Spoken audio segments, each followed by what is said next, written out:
السلام علیکم، آپ دیکھ رہے ہیں نیوز پوائنٹ میں ہوں علی سرور۔ کے پی کے وزیر اعلیٰ نے اسلام آباد میں ہر صورت جلسہ عام کا اعلان کیا ہے کہ ہر صورت جلسہ وہ کریں گے۔ اگست کے آخر ہفتے میں یا پھر ستمبر کے شروع میں پی ٹی آئی جلسہ کرنے جا رہی ہے، اور انہوں نے صاف کہہ دیا ہے کہ این او سی درخواست کے باوجود اجازت نہیں دی گئی تو ڈی چوک پر پھر وہ جلسہ کریں گے۔ اب جس نے روکنا ہے وہ روک لے، بہت ہو چکا۔ جبکہ دوسری جانب آج الیکشن ایکٹ 2017 میں مزید ترمیم کر حکومت نے ایک اور جناب کثرت رائے سے بل منظور کر لیا ہے، اور جس کے بعد حکومت ظاہر ہے جس طرح کے اقدامات کر رہی ہے، خاص طور پر 12 جو جولائی کا فیصلہ تھا کہ 15 دن میں ہر صورت مخصوص رشتوں پر عمل درآمد کرنا ہے، حکومت ظاہر ہے اس کے اگینسٹ قانون سازی کر رہی ہے۔ اس پر ہم بات کریں گے۔ ہمارے ساتھ عدیل احمد موجود ہیں، پاکستان تحریک انصاف کے سینئر رہنما ہیں، سابق ممبر ہیں صوبائی اسمبلی۔ بہت شکریہ عدیل۔ سب سے پہلے تو اسلام آباد میں ہر صورت جلسہ عام کا جو کہا گیا ہے، خاص طور پر کہ اگست کے آخر میں یا پھر ستمبر کے شروع میں، اس جلسے کا انعقاد کی وجہ کیا ہے؟ خان صاحب کی رہائی کے حوالے سے مزید موٹیویٹ کرنا ہے کارکنان کو یا حکومت پہ دباؤ ڈالنا ہے؟ بسم اللہ الرحمن الرحیم۔ بہت شکریہ علی بھائی اپنے پروگرام میں مجھے موقع دینے کا۔ دیکھیں، سیاسی جماعتیں جو ہیں ان کو جلسوں کا بھی حق ہوتا ہے، احتجاج کا بھی حق ہوتا ہے، ریلیز کا بھی حق ہوتا ہے، اور جو ہے وہ عوام کے اندر جانے کا بھی حق ہوتا ہے، الیکشنز لڑنے کا بھی حق ہوتا ہے، اپنی الیکشن کی مہم چلانے کا بھی حق ہوتا ہے۔ پاکستان میں جو پاکستان تحریک انصاف ہے، اس سے یہ سارے حق چھین لیے گئے، اور چھینے کس نے ہے؟ ریاست نے۔ تو یہ آئین کی کھلی خلاف ورزی ہے، اور الیکشنز مہم نہ چلانے دینے کے باوجود، انتخابی نشان چھین لینے کے باوجود، چھاپے اور گرفتاریاں کرنے کے باوجود، تشدد اور اغوا برائے بیان کے باوجود، جب پاکستان تحریک انصاف نے اکثریتی نشستیں جیتی تو پھر بدماشی کا استعمال ہوا اور الیکشنز کے نتائج تبدیل کیے گئے۔ اس کے باوجود جو سیٹیں ہمیں ملی، اس کی پروپورشن جو ہمیں مخصوص نشستیں ملنی تھی وہ چھین لی گئیں۔ تو یہ حکومت جو ہے یہ غیر آئینی بیٹھی ہوئی ہے، اس کی پارلیمنٹ غیر آئینی ہے، اس کا جو سینٹ ہے وہ غیر آئینی ہے، اس کا جو صدارتی الیکشن ہوا وہ بھی غیر آئینی ہے۔ یعنی اس ملک میں سب کچھ جو ہے وہ غیر آئینی کیا جا رہا ہے، آئین کے مطابق، قانون کے مطابق، دنیا کے اصول کے مطابق، اخلاقیات کے مطابق یہاں کوئی چیز ہو نہیں رہی۔ ادروائز اگر آپ جلسے کی بات کریں تو جلسہ تو سیاسی جماعتوں کا حق ہوتا ہے، وہ ہم اسلام آباد میں کرنا چاہیں، ہم پشاور میں کرنا چاہیں، ہم کراچی میں کرنا چاہیں، یا ہم کسی اور شہر میں کرنا چاہیں۔ یہ کیا بات ہے کہ آپ جو بینڈ جماعتیں ہیں، جو بینڈ آؤٹ فٹس ہیں، وہ تو ملک میں احتجاج بھی کر سکتے ہیں، وہ انتشار بھی کر سکتے ہیں، وہ کسی کے کہنے کے اوپر دھرنے بھی دے سکتے ہیں، وہ جلسے جلوس بھی کر سکتے ہیں، لیکن ایک سیاسی جماعت جس کی سیاسی تاریخ 28 سالہ سیاسی تاریخ میں اس نے کوئی ایک گملہ بھی نہ توڑا ہو، اس نے کوئی ایک جو ہے وہ سرکاری املاک کو نقصان بھی نہ پہنچایا ہو، آپ اس کو اس طرح سے دبائیں تو پھر نتیجہ وہی نکلتا ہے جو 71 میں نکلا تھا، پھر نتیجہ وہی نکلا ہے جو آج بنگلہ دیش میں نکلا ہے۔ یہ جو غیر آئینی اور غیر منتخب حکومت اور یہ جو سازشی اور وہ بیٹھے ہوئے ہیں، بدماش جو بیٹھے ہوئے ہیں، ان کو میرے خیال سے حال ہی میں یہ جو بنگلہ دیش میں حال ہوا ہے نا، اس سے سبق سیکھ لینا چاہیے، جو سری لنکا میں ہوا اس سے سبق سیکھ لینا چاہیے، جو وینیزویلا میں ہوا اس سے سبق سیکھ لینا چاہیے۔ یہ مجھے تو خوف آ رہا ہے، مجھے ڈر لگتا ہے، مجھے خدشہ ہے کہ اللہ نہ کرے ان کے ساتھ جو ہے وہ اللہ نہ کرے اس ملک میں وہ حالات ہوں، لیکن ان کے اچھا، اس ساتھ پہ جو آپ یہ بات جس کر طرف رہے ہیں جا رہے عدیل، ہیں یہ اس میں اپنی آپ یہ نے قبر جو ہے نا جو مزید مثال گہری دی کھود رہے ہے، ہیں۔ خاص طور پر آپ نے کہا جی پارلیمنٹ بھی غیر آئینی ہے اور سینٹ بھی غیر آئینی، تو سینٹ اور پارلیمنٹ کی بات کر رہے ہیں، قومی اسمبلی بھی غیر آئینی، تو پھر آپ لوگ بھی تو وہیں بیٹھے ہوئے ہیں، اگر غیر آئینی بھی کہہ رہے ہیں اور ساتھ وہاں آپ خود لوگ بھی قومی اسمبلی میں موجود ہیں، سینٹ میں موجود ہیں۔ نہیں، ہم تو اس لیے موجود ہیں کہ ہم ان کو جو ہے وہ اسپیس نہیں دے رہے نا۔ ہم نے اگر جیسے کہ ہم نے نہیں تو غیر آئینی ہے تو 2014 کے آپ تو اندر کم سے کم آئینی کام کریں، آپ بھی غیر آئینی کام کے حصہ دار بن گئے۔ ہم نے کون سا غیر آئینی کام کیا؟ غیر آئینی جب پارلیمنٹ ہے تو اس میں جانا غیر آئینی نہیں ہوگا؟ میں آپ کو جو منتخب ہونے کا طریقہ کار ہے وزیر اعظم کا، کہ 17 سیٹوں کے اوپر ان کو زبردستی فارم 47 کی حکومت بنا کے دے دی گئی. ہماری تو سیٹیں جو ہیں وہ جو اگر ہم نے غلط طریقے سے جیتی ہیں، ہمارے پاس ریزلٹس نہیں ہیں، تو ان کو جو ہے وہ الیکشن کمیشن کھولیں، ان کو عدالتیں کھولیں. ہم نے جو چیلنج کی ہوئی ہیں ان کو بھی کھولیں. تو اگر کسی کی غیر آئینی ہے، کسی جو کوئی مسلط ہو کے بیٹھا ہوا ہے، تو وہ اس کو جو ہے رد کیا جائے، اور پارلیمنٹ کے اندر جو ہے وہ اکثریتی جماعت کو ملنا چاہیے. اکثریتی جماعت اگر تحریک انصاف ہے اور زبردستی کے جو ہے نا وہ دوسری جماعت کو مسلط کر دیا جائے، جس طرح 71 میں کیا جائے، تو وہ حکومت غیر آئینی ہوگی نا، اپوزیشن تو غیر آئینی نہیں ہوگی. اب یہ جو ایشو ہے، خاص طور آپ نے کہا جی ہم نے تو آج تک گملہ نہیں توڑا، لیکن 9 مئی کا واقعہ جو ہوا جس کی آپ لوگ بھی مذمت کر رہے ہیں، لیکن یہ بھی ساتھ ساتھ خان صاحب نے بھی کہا جی احتجاج کی کال تو ہم نے ہی دی تھی، اور دوسری بات پورا میں نے احتجاج کی کال دی تھی، لیکن جو کچھ بھی ہوا 9 مئی کو وہ ابھی آپ کے سامنے ہے کہ اس میں بہت سارے لوگ جو گرفتار بھی ہیں، بہت سارے مقدمات بھی ہیں. اس کے باوجود یہ کہنا کہ جی ہم تو کچھ بھی نہیں کرتے، پرامن جماعت ہیں. دیکھیں یہ تو سب کو پتا ہے کہ 2014 کے دھرنے کے اندر جس طرح سے وہ پارلیمنٹ کے اندر لوگوں کو گھسا کے اور وہاں حملہ کر کے اور پی ٹی وی کے اوپر حملہ کروا کے یا ریڈیو پاکستان کے اوپر حملہ کروا کے وہ تحریک انصاف کے اوپر ڈالنے کی کوشش کی گئی، آج تک اس کی امپارشل انویسٹیگیشن نہیں کی گئی. ہم تو تحریک انصاف تو ہمیشہ ڈیمانڈ کرتی رہی ہے کہ اس کی امپارشل انویسٹیگیشن ہو. اسی طریقے سے 9 مئی کی آپ کے آپ کی سامنے گورنمنٹ آئی تو آپ کر 2 لیتے سال سے حضور. کیسز عدالتوں میں چل رہے ہیں. عدالتیں اگر سرکاری تفتیشیوں کو کہتے ہیں کہ آپ کے پاس شواہد کدھر ہیں، تو وہ بجائے شواہد جمع کرانے کے آگے کی تاریخ مانگتے ہیں. تو عدالتوں میں تو کیسز جو ہے نا وہ 9 مئی کے سٹینڈ نہیں کر رہے، وہاں سے تو اڑ رہے ہیں. تو اگر ان کو یہ آپ کا یہ کہنا ہے یا آپ ریاست کا یہ الزام ہے کہ ہم اس میں جو ہے نا یہ پاکستان تحریک انصاف اس کی ذمہ دار ہے، تو پھر عدالتوں کے اندر ثبوت پیش کر کے پاکستان تحریک انصاف کے خلاف جو ہے وہ کروائے نا، کاروائی عدالتوں سے کروائے نا. ایسا تو نہیں ہو سکتا نہیں، کہ آپ کے عدالت سے ہی پاس نہ ہوگی. ثبوت دیکھیں ہو. ابھی جو حکومت نے کہا ہے عادل کہ ہم پابندی لگانے جا رہے ہیں تحریک انصاف پر، تو ظاہر ہے وہ عدالت میں معاملہ آئے گا، اور وہ تو بارہا کہہ چکے ہیں طارق صاحب کہ جی تمام شواہد ہمارے پاس موجود ہیں، جس طرح شہداء کے مجسموں کی بےحرمتی ہوئی، جی ایچ کیو پہ حملہ ہوا، تمام چیزیں وہ کہہ رہے ہیں جی اس میں انوالو ہے پی ٹی آئی والے، لہٰذا یہ اتنا زیادہ ایویڈنس ہمارے پاس موجود ہیں، بآسانی پابندی لگ جائے گی تحریک انصاف پر.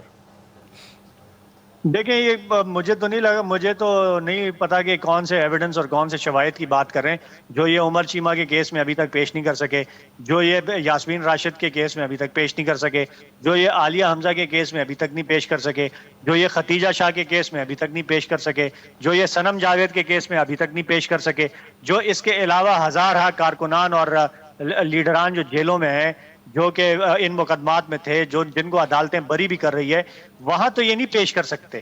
وہاں ان سے عدالتیں ایک ہی چیز مانگتی ہے کہ بھائی آپ ثبوت لائیں، آپ شواہد لائیں. آگے سے جواب آتا ہے کہ آپ ہمیں آگے کی تاریخ دے لیں. کتنی آگے؟ قیامت تک کی تاریخ چاہیے؟ کون سی تاریخ چاہیے آگے تک کی؟ کب تک جو ہے نا یہ شواہد پیش کیے جائیں گے؟ کہاں گئی کور کمانڈر ہاؤس کی سی سی وی فوٹیجز؟ کہاں گئی جہاں یہ احتجاج ہوئے وہاں کی سی سی ٹی وی فوٹیجز کیوں غائب ہوئی؟ اسلام آباد ہائی کورٹ کی سی سی ٹی وی فوٹیج کیوں غائب ہوئی؟ کہاں گئی وہ ساری شواہد اور ثبوت؟ اس دن پولیس کدھر سو رہی تھی؟ اس دن آرمی کی اپنی سیکیورٹی کدھر سوئی ہوئی تھی؟ تو یہ ساری چیزیں جو ہیں یہ عدالتوں میں یہ نہیں پیش کر پا رہے، اور ٹی وی پہ آگے بھڑکے مارنے سے اور یہ کہنے سے کہ تحریک انصاف پہ ہم بین لگا دیں گے، ایسا نہیں ہے. خالہ جی کا گھر نہیں ہے کہ تحریک انصاف کے اوپر جو ہے وہ اس طرح سے بین اچھا، لگا یہ دیں گے. ان کو جو سپریم کورٹ کا عدل فیصلہ آیا 12 جولائی کا، اور اس فیصلے میں 8/5 کا فیصلہ، اس میں کہا گیا کہ جی مخصوص نشستیں پی ٹی آئی کو دے دی جائیں اور 15 دن میں عمل درآمد اس پہ ہونا چاہیے. اچھا، پھر حکومت نے فوراً کہا کہ جی کیس سنی تحت کونسل کا تھا، پی ٹی آئی کا تو نام ہی نہیں تھا، یہ دیکھیے جناب یہ کیا عدالتیں فیصلہ کر رہی ہیں. اور پھر اس کے بعد ای سی پی نے 39 لوگوں کو کہا لیٹر جمع کرا دیا، 41 رہ گئے. آج انہوں نے ایک آئینی ترمیم منظور کر لی ہے، خاص طور پر فلور کراسنگ کے حوالے سے اقرار نامہ جو جمع کرنا تھا اس حوالے سے. اب تو مزید آپ کے لیے مشکلات ہوں گی، اور آپ کی پارٹی نے آج کہا بھی ہے کہ ہم اس کو سپریم کورٹ پاکستان میں چیلنج کریں گے. تو سارے معاملات سپریم کورٹ میں جا رہے ہیں، ان کا فیصلہ پھر پارلیمنٹ یا اب مذاکرات کے بجائے سیاسی جماعتیں اپنے سارے فیصلے دے دیں کہ جی کورٹ نے ہی فیصلے کرنے ہیں، تو دروازہ تو کھلا رکھنا چاہیے مذاکرات کا آپ کو. جب حکومت جعلی ہو، 17 سیٹوں والی فارم 47 کے اوپر زبردستی جتوا کر حکومت بنا دی جائے، جب صوبائی اسمبلیاں جو ہے وہاں پہ بھی یہی کاروائی ڈالی جائے، جب سینٹ کا الیکشن جو ہے وہ غیر آئینی طریقے سے، غیر منتخب طریقے سے کروایا جائے، اور جب صدارتی الیکشن جو ہے وہ بھی اسی طریقے سے کروایا جائے، جب ملک میں آئین جو ہے وہ بار بار توڑا جائے، جب آئینی مدت کے اندر الیکشنز نہ کروائے جائیں، جب سپریم کورٹ کے اور ہائی کورٹ کے اور لوور کورٹس کے فیصلوں کو بوٹ کے نوک پر رکھ کر ٹھڈے مارے جائیں تو پھر ادھر جو ہے وہ آئینی ترمیم کون سی بڑی بات ہے، ادھر جو ہے وہ کسی کا حق مارنا کون سی بڑی بات ہے؟ آپ مجھے ایک سمپل سا جواب دیں کہ آئین کے اندر صاف لکھا ہوا ہے کہ مخصوص نشستیں جو ہے وہ جو جماعتیں جس پروپورشن کے اندر سیٹیں جیتتی ہیں اسی پروپورشن میں ملنی چاہیے. یہ ایگزیکٹلی یہی الفاظ لکھے ہوئے آئین کے اندر. تو یہ کون سا پروپورشن ہے کہ آپ نے سیٹیں تو جیتی نہیں لیکن آپ مخصوص نشستیں دوسری جماعت کی لے لیں؟ کیسے لے لیں؟ اگر پاکستان تحریک انصاف نے آزاد الیکشن لڑا تو کس کی وجہ سے لڑا؟ اچھا وہ میں کون سے تو حالات تھے میری کہ ان گفتگو کو جو ہے وہ ان کا بلہ انتخابی نشان چھین لیا گیا؟ اس میں وہ کون سے حالات تھے ٹھیک ہے کہ عدیل، اس میں آپ جو بات کر رہے ہیں ظاہر جو دلیل دے رہے ہیں وزنی ہیں تمام چیزیں، لیکن اس پہ کچھ میرے بھی ظاہر حکومتی حوالے سے حلقے ہیں جہاں میری بات ہوئی، انہوں نے کہا یہ تمام دیکھ لیجیے جب عدالتوں میں معاملات جا رہے ہیں تو اسی طرح یہ عدالتوں میں لگے رہیں گے، تاریخ پہ تاریخ آتی رہے گی، ہم بآسانی اپنے 5 سال پورے کر جائیں گے، آپ لوگ اس طرح شور شرابہ کرتے رہیں گے، نئے الیکشن میں پھر بات ہوگی. اللہ کرے کہ 5 سال متحمل ہو سکے یہ ملک، اللہ کرے کہ ایسا ہو. 1971 میں ایسا نہیں ہوا تھا، سری لنکا میں بھی ایسا نہیں ہوا، بنگلہ دیش میں بھی ایسا نہیں ہوا. دنیا کی تاریخ یہ بتاتی ہے کہ اگر آپ بائی فورس جو ہے غیر آئینی چیزیں سپریس کریں عوام کو، ایک حد تک وہ سپریس ہوتی ہے، اس کے بعد جو ریئیکشن آتا ہے وہ نہ پھر جو ہے وہ تو حکومتیں آپ یہ برداشت کہہ کر رہے ہیں پاتی کہ ہیں، نہ جی ڈکٹیٹرز ہزاروں برداشت کر نہیں پاتے ہیں. بلکہ لاکھوں افراد جو ہے وہ سڑکوں پہ بھی نکل سکتے ہیں، جو کہ ہمیں فی الحال پی ٹی آئی کی جانب سے اتنا بڑا کوئی مظاہرہ دیکھنے میں نہیں آیا. پی ٹی آئی نے ضبط کر رکھا ہے. پاکستان تحریک انصاف یہ سمجھتی ہے کہ اگر ملک میں جو ہے وہ عوام کو سڑکوں پر لایا جائے تو پھر حالات نہ تحریک انصاف کے ہاتھ میں رہیں گے اور نہ ریاست کے ہاتھ میں رہیں گے. پھر عوام اپنے ہاتھوں میں لے گی اور اس کا نقصان جو ملک کو اٹھانا پڑے گا. ان حرام خوروں نے تو ملک میں رہنا نہیں ہے. یہ جتنے بھی ہیں، چاہے یہ ڈکٹیٹر ہیں چاہے یہ جمہوری ڈکٹیٹر جو بیٹھے ہیں، انہوں نے تو حسینہ واجد کی طرح ہیلی کاپٹر پکڑ کے بھاگ جانا ہے. نقصان کس کا ہو رہا ہے؟ نقصان تو اس ملک کا ہو رہا ہے. تحریک انصاف اگر سیاست میں ہے یا عمران خان اگر اس ملک میں سیاست میں ہے تو وہ اپنی ذات کے لیے تو نہیں ہے. یا اگر عدیل احمد اس ملک میں سیاست میں ایک پروفیشنل ہونے کے بعد آیا ہے تو وہ اپنی ذات کے لیے تو نہیں آیا، نہ وہ عمران خان کے لیے آیا ہے، وہ تو اس ملک کے لیے آیا ہے سیاست میں کہ اس ملک کو جو ہے وہ جو اس کے ساتھ ظلم ہو رہا ہے، جو اس کو نوچ نوچ کے کھایا جا رہا ہے، جو اس کو برباد کیا جا رہا ہے، جو اس کو غیر ملکی سازشوں کا جو ہے وہ نشانہ بنایا جا رہا ہے، تو یہ اس کو روکا جائے، اس پروسیس کو روکا جائے اور اس ملک کو کسی صحیح ٹریک پہ ڈالا جائے. تو ان حرام خوروں نے تو باہر بھاگ جانا ہے. نقصان تو ملک کا ہونا ہے، اسی لیے تحریک انصاف ضبط کا مظاہرہ کرتی ہے. اچھا ضبط کا مظاہرہ تو ہو رہا ہے، آپ کی خاص طور پر اسد کیسر صاحب بھی، بیرسٹر صاحب بھی، دیگر لوگ مسلسل میڈیا پر آ کر یہ کہہ رہے ہیں کہ جی بس دیکھیے گا آپ نومبر تک جو ہے پی ٹی آئی اقتدار میں ہوگی.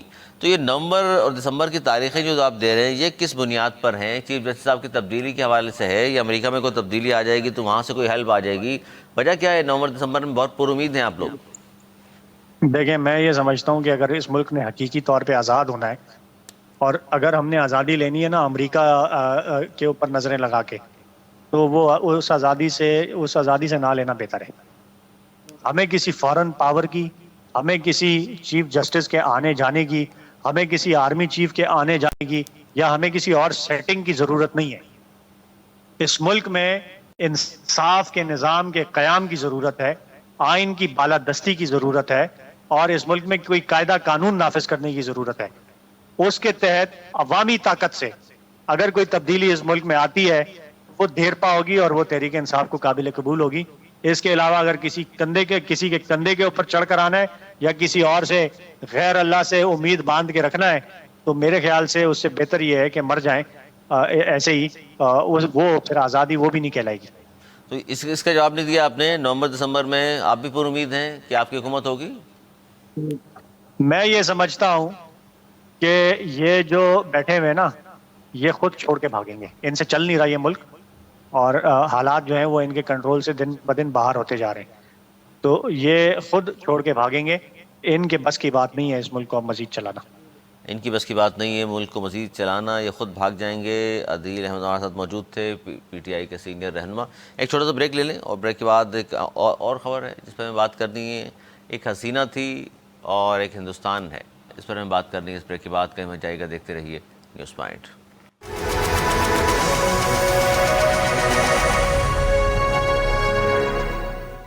پروگرام میں ایک بار پھر خوش آمدید. ہم بات کر رہے ہیں جی ایک حسینہ تھی اور ایک ہندوستان ہے جہاں وہ فرار ہو کر پہنچی ہیں.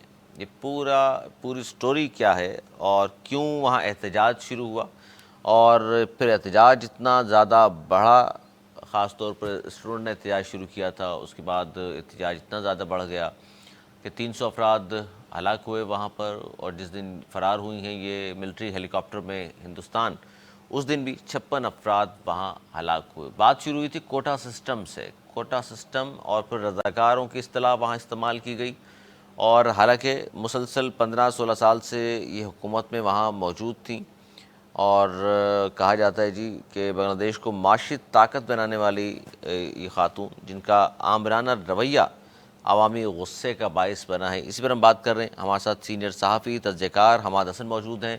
حماد حسن صاحب, بہت شکریہ آپ کا. کیا کہیں گے جو کچھ بھی ہوا ہے بنگلہ دیش میں, اور جو تحریک چلی طلباء کی, اس کے بعد لوگ سڑکوں پر آ گئے اور پھر ہم نے سب نے دیکھا کہ کیا انجام ہوا, لیکن یہ ہوا کہ کم از کم بھارت کا جو خاص طور پہ اتحادی, بہت سارے ملکوں کے بارے میں ہم کہا جاتا تھا, ایک اور اتحادی کھو دیا بھارت نے. آپ کس طرح دیکھ رہے ہیں اس معاملے کو؟ دیکھیں, اس سے ایک بات تو واضح ہو رہی ہے کہ صرف اقتصادی ترقی نہیں ہوتی, بلکہ ایک سیاستدان کا پولیٹیکل ایٹیچیوڈ اور رویہ بھی دیکھا جاتا ہے. بالکل. اور تاریخی تناظر میں جب ہم دیکھتے ہیں تو ملٹری ڈکٹیٹرز کے خلاف اتنا خوفناک ری ایکشن کبھی نہیں آیا جتنا سویلین فاشسٹ کے خلاف آیا ہے. یعنی مسولینی اٹلی میں الیکشن جیت کر آیا تھا, اٹلی پریزیڈنٹ بنا تھا, لیکن اسی مسولینی کو اسی مقبولیت نے روم کے ایک چوک میں پھر مار دیا تھا. ہٹلر جرمنی میں 33% ووٹ لے کر منتخب پریزیڈنٹ بنا تھا, لیکن پھر کیا ہوا, اسی ہٹلر نے, وہ تو ایک بڑا مینیجر بھی تھا, کوئی کتاب یورپ میں چھپی تھی, میں نے پڑھا تھا کہ وہ تو ایک بڑا اچھا مینیجر تھا, اس نے دریائے ڈینیوب اپنے قبضے میں لیا, اپنی کرنسی انٹروڈیوس کروائی اور بہت کام کیا, لیکن جب وہ فاشسٹ بنا تو پھر اس کے خلاف ری ایکشن آیا. یہی سب کچھ حسینہ واجد کے خلاف بھی سامنے آیا, کیونکہ وہ تھی فاشسٹ اور وہ شہری آزادیاں اس نے سلب کر لی تھی, جمہوریت کو بہت پیچھے دھکیل دیا تھا, اپنے تمام مخالفین کو جیل میں ڈال دیا تھا. اپوزیشن کی سب سے طاقتور رہنما خالدہ ضیاء بنگلہ دیش نیشنلسٹ پارٹی کی ایک طویل عرصے سے جیل میں تھی. 90 سال کے پروفیسر امیر العظیم کو پھانسی دی تھی, ہزاروں کارکن لاپتہ ہو گئے تھے. تو اس چیز کو تو کبھی بھی سیاسی منظرنامے میں برداشت نہیں کیا جاتا. تو ظاہر ہے یہ ایک ایکسپیکٹڈ ری ایکشن ہے. جو لوگ سیاست کے طالب علم ہوتے ہیں میری طرح, تو ان کے لیے اس میں کوئی زیادہ حیرت نہیں ہے. اچھا, یہ جو کچھ بھی ہوتا رہا, ظاہر ہے 15 سال سے وہ اقتدار میں بھی تھی. ایک تو پہلو یہ ہے کہ ظاہر ہے ان کا رویہ آمرانہ ڈکٹیٹرشپ کی, اس کو آپ تشبیہ دے رہے ہیں, اور دوسرا ہم اس کو اس طرح بھی دیکھ رہے ہیں کہ ہندوستان خاص طور پر حسینہ واجد کی حکومت کا جو خاتمہ ہوا ہے, اس بھارت کے لیے بڑا اپسیٹ نہیں ہے. آپ کیا سمجھتے ہیں, کیونکہ بھارت کو سنگین نتائج سے دوچار ہو گیا ہے, ایک اتحاد کھو دیا انہوں نے؟ دیکھیں, جو عوامی لیگ تھی اس کا بیانیہ تو پہلے دن سے پرو انڈین تھا, بلکہ جب اس وقت جب بنگلہ دیش نہیں بنا تھا اور مشرقی پاکستان اسی پاکستان کا حصہ تھا, تو انہی دنوں اگرتلہ سازش کیس بھی سامنے آیا تھا, اور انڈین ایجنسیوں کے ساتھ اور وہاں کے اسٹیبلشمنٹ کے ساتھ شیخ مجیب الرحمان کے ساتھیوں کی ملاقاتیں اور کچھ لوگوں کے قتل کی منصوبہ بندی, اور یہ معاملات سامنے آئے تھے. پھر جب یہ جو بنگلہ دیش سانحہ ہوا ہے, تو وہ تو جو ہمارے لیے جو صورتحال بنی تھی, اس مکتی باہنی تو اتنی خوفناک نہیں تھی, بلکہ مکتی باہنی کے پس منظر میں تو ہندوستانی فوجیں باقاعدہ داخل ہوئی تھی. تو ظاہر ہے کہ ان کا تو پہلے دن سے جو نیریٹو ہے, جو ان کا مائنڈ تھا, وہ تو انڈیا کے بہت قریب تھا. لیکن ڈپلومیٹکلی ملکوں کے تعلقات کو اس سے بھی زیادہ وسیع تناظر میں دیکھا جاتا ہے, افراد کی بجائے مفادات کے معاملات کو ذہن میں رکھا جاتا ہے. اب یہ تو اگلی حکومت جو بنگلہ دیش کی آئے گی تو پھر ہم دیکھیں گے, تجزیہ کریں گے کہ کیا صورتحال بنتی ہے انڈیا کے حوالے سے. اچھا، انڈیا کے حوالے ظاہر ہے ایک اتحادی تو انہوں نے کھو دیا، اور کہا جا رہا ہے کہ جی میں بڑے بڑے جو اخبارات ہیں دنیا بھر کے، انہوں نے کہا کہ جی ہندوستان کے لیے بڑا درد سر ہے یہ وہاں، کیونکہ یہ نہ ہو کہ اب ہندوستان کا جو اتحادی کہہ لیجئے وہ کھویا ہے، تو اب چائنا کو وہاں موقع مل جائے گا ان کے ساتھ مل کر کام کرنے کا، تو یہ بڑا انڈیا کے لیے خوفناک چیز ہے۔ اور دوسرا یہ دیکھ لیجئے کہ وہ فرار ہو کر اسی ملک میں گئی ہیں جہاں سے ڈوریں ہلائی جاتی تھیں، جن کے ساتھ مل کر ان کو کام وہ کر رہی تھیں۔ تو ظاہر ہے وہ تو بہت زیادہ یعنی حد سے کچھ زیادہ پرو انڈین تھی، اور ایک تو ان کے اندر انتقام کا جذبہ بھی بہت زیادہ تھا۔ یعنی جس فاشزم اس کو لے ڈوبا، تو وہ فاشزم بھی یہی تھا کہ وہ مکتی باہنی کے لوگوں کے لیے اس نے کوٹا مخصوص کر رکھا تھا، اور دوسرے جو بنگلہ دیش کے عام عوام تھے تو ان کی حق تلفی ہو رہی تھی۔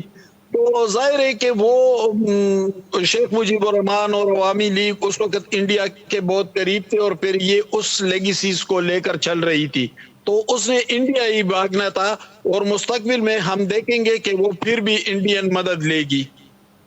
اچھا، پھر بھی آپ کو لگتا ہے کہ ابھی سیاست باقی ہے ان کی؟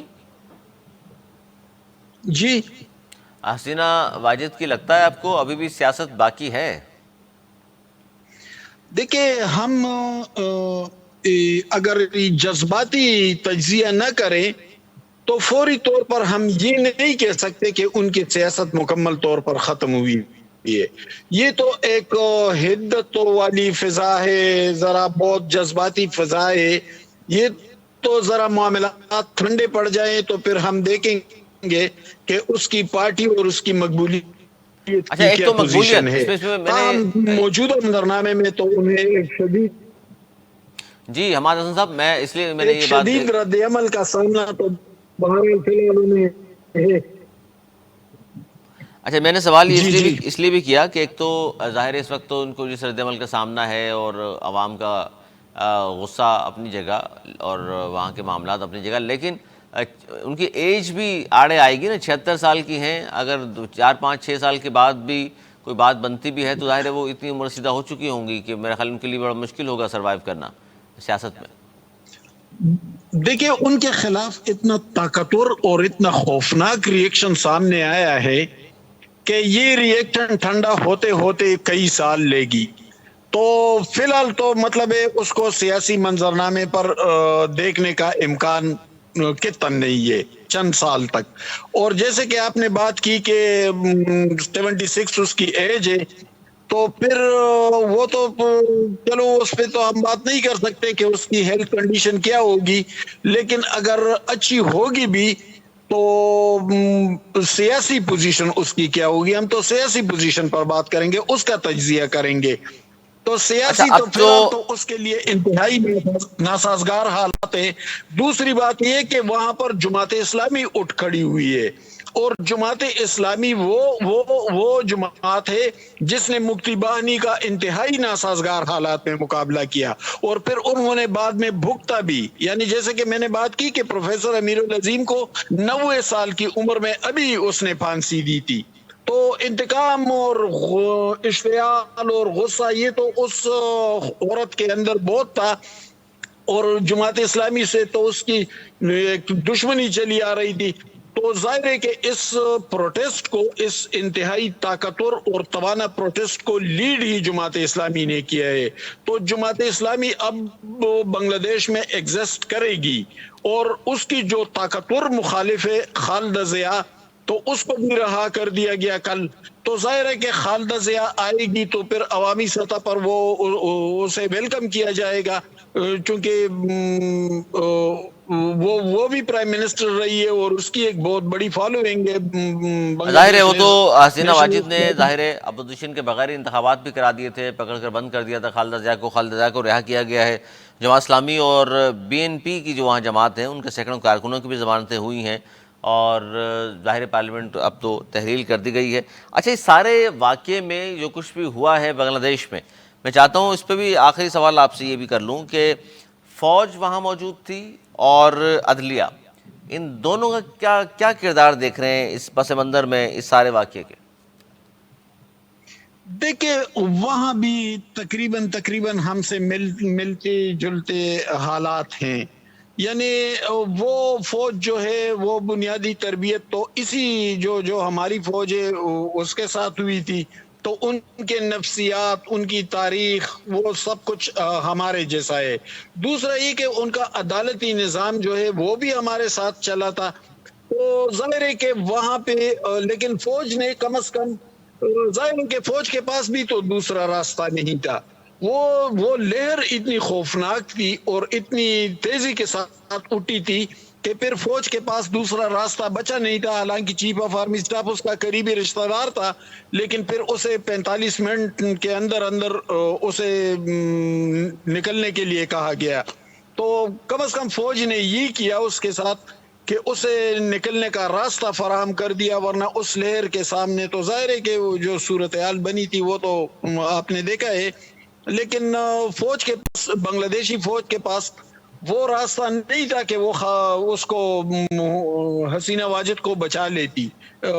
بعض اوقات ایسے موڑ آ جاتے ہیں سیاسی طور پر کہ آپ کے لیے حالات سازگار نہیں ہوتے, اور پھر یہ ہم نے دیکھا ہے مسلسل تھا, ایران سے لے کر قذافی, صدام حسین, کہاں تک ابھی سپرنگ عرب وار, یہ سارے منظرنامے ہم نے دیکھے, تیونس تک. تو پھر یہ لہر اتنی خوفناک ہوتی ہے کہ اس کو فوج یا کوئی بھی نہیں بچا سکتا. اس میں یہ بھی غنیمت ہوتی ہے کہ آپ زندہ نکل جاتے ہیں. اچھا, فوج نے کچھ لوگ یہ بھی کہہ رہے ہیں, تجزیہ کر رہے ہیں کہ جی فوج نے جان بوجھ کر اس کو ہوا بھی دی, اور جب انہوں نے پوچھا کہ جناب طاقت سے دبایا جائے تو فوج نے انکار کر دیا, اور انہوں نے کہا کہ جی اب بہت زیادہ معاملہ آگے بڑھ چکا ہے, ہم طاقت سے نہیں دبا سکتے, بہتر یہی ہے کہ آپ بھی اسٹیپ ڈاؤن کر جائیں. تو ظاہر فوج عوام سے, عمومی طور پر فوج عوام سے لڑنے سے گریز کرتی ہے. ڈائریکٹ لڑنے سے تو فوج کا یہ مزاج نہیں ہوتا, خواہ وہ کسی بھی ملک کا ہو. اور اب وہ اس نہج پر آ گئی تھی کہ اس کو فوج سے بھی وہ کنٹرول ہونا ناممکن تھا, اور اگر فوج اس طرح ان کو دباتی تو پھر رد عمل کچھ اور نتائج بھی دے سکتی تھی. تو غالباً فوج کو اپنی, بنگلہ دیشی فوج کو اپنی سروائیو کا ڈر بھی تھا. تو یہ تو ظاہر ہے کہ اس حکم کو ماننا ان کے لیے مشکل تھا, اور ان کے پاس ایک ہی راستہ بچا تھا کہ حسینہ واجد ریزائن کرے اور فوری طور پر نکل جائے.